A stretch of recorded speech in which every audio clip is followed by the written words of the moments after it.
آج اگر تو کچھ نہیں ہے، آج اگر تو کچھ نہیں ہے، میں تجھے کہہ کے جاتا ہوں بیٹا عزت کر اپنی. ایک دن ہوگا جو زمین پہ نہیں تو کندھوں پہ انٹریاں مارے گا یونیورسٹیوں کے اندر لوگوں کی. لیکن گھبرا نہیں، یہ وقت مشکل ہوتا ہے. خواب دیکھنا سب سے عظیم ترین کفر اس زمانے کے کہ میں یہ بنانا چاہتا ہوں. اس کے بعد اس خواب کو ریٹین کرنا، اس خواب کو اپنے آپ کو روز ڈرل ڈاؤن کرنا، نیل ڈاؤن کرنا، اور پھر بناتے بناتے ایک گاڑی اور آگے آپ سے نکل جائے گی، 4 گاڑیاں اور نکل جائے گی، اور اندر سے آواز آئے گی چھوڑ دے بھائی تو نہیں کر سکتا، تو نہیں کر سکتی. نہیں، یہاں سے انقلاب کھڑے ہوتے ہیں. یہاں ایسی ایسی خاموشیاں ہوں گی آپ سوچ نہیں سکتے. So it's a game of muscle and it's a game of spirit and it's a game of strategy. جو لوگ سمجھتے ہیں کہ میں بہت حد تک تکلیف برداشت کر سکتا ہوں، اور آپ دیکھیں گے وہ گینڈے کی طرح دیوار میں سر مارتے رہیں گے، حالانکہ وہ کام اسٹریٹجکلی کیا جاتا تو کم ریسورس ضائع کیے ہوئے جلدی ہو سکتا تھا. اور کچھ لوگ اتنے بک وارمز اور اتنے پلاننگ کے جیتے ہوں گے، پلاننگ چل رہا ہوگا، لیکن مسل ہلانے نہیں ہے. کبھی بیٹھے ہوئے کتابیں لکھ دی ہوں گی یوں ہونا ہے یوں ہونا ہے یوں ہونا ہے، مگر ایک انیشیٹو نہیں لیا. سو وہ علم جو کبھی نیت نہ بن سکا، اور وہ نیت جو ارادہ نہ بن سکی، اور وہ ارادہ جو عزم نہ بن سکا، اور وہ عزم جو قصد نہ بن سکا، اور وہ قصد جو عمل نہ بن سکا، اور وہ عمل جو نتیجہ نہ لا سکا، اور وہ نتیجہ جو محاسبہ نہ کرا سکا، اور وہ محاسبہ جو توبہ نہ کرا سکا،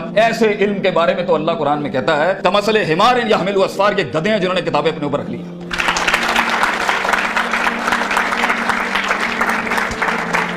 ان سب گھاٹیوں سے علم نے گزرنا ہے تو فیلئر ہار اس فیلڈ کی تاج ہے، اس کا معراج. جو انسان کہے میں ہارا نہیں زندگی میں، بھائی جان وہ بن ہی نہیں سکتا کچھ کبھی. اور جو ہار کے سیکھا نہیں وہ بھی نہیں بن سکتا کچھ. اور جو ہار کے اٹھا نہیں اسے تو پہلے ہی کہیں بھائی جان یہ آپ کا ویزا ہے، واپس چلے جائیں، اس ملک اور اس وادی میں آپ کا کوئی لینا دینا نہیں. یہ تنہائیوں کا گیم ہے یا اکیلے پنوں کا گیم ہے. شکوک اور شبہات اور اضطراب کے ایسے محل ملیں گے آپ کو، آپ سوچ نہیں سکتے. لیکن اس پوری اسٹرگل کے اندر زندگی میں اپنے خواب میں کچھ بنانے کے لیے، اپنا آپ منوانے کے لیے، اور اپنا لوہا منوانے کے لیے انسان کو سب سے پہلے لوگ باہر کنونس کر رہے ہوتے ہیں. بھائی جان سب سے پہلی تربیت اپنی ہوتی ہے. 40 سال میرے نبی کو صلی اللہ علیہ وسلم اللہ نے ایسا گرائنڈ کیا ہے کہ he was the master of the ones before him and the ones to come after him. لیکن اتنی بڑی تحریک کیسے کھڑی ہو سکتی تھی جب تک کہ اس شخص کی اس انسانی ایٹریبیوٹس کا وہ کمال اور جمال کا ظہور نہ ہوتا کہ جس نے اس نے دنیا میں مائیکل ہارٹ کے اس جملے کو پورا کرنا تھا کہ اگر انسان کی کوئی معراج ہو سکتی ہے نا تو وہ محمد صلی اللہ علیہ وسلم ہے اور وہ کوئی اور نہیں ہو سکتا، کیونکہ اس نے ہیومن پوٹینشل پہ وہ پرفارمنس دی ہے. کنسسٹنسی، کانشیسنس،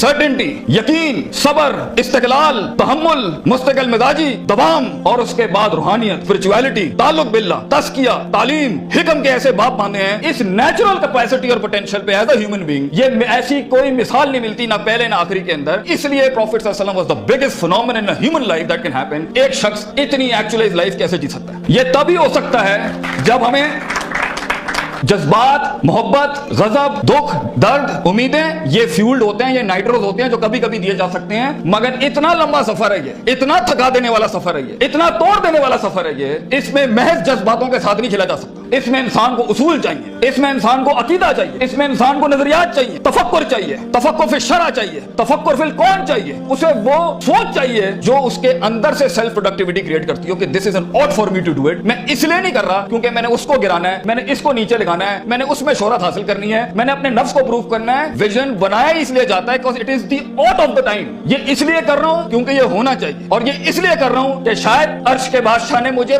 چنا ہے اس کے لیے. میں کلیم نہیں کرتا. Let me give it a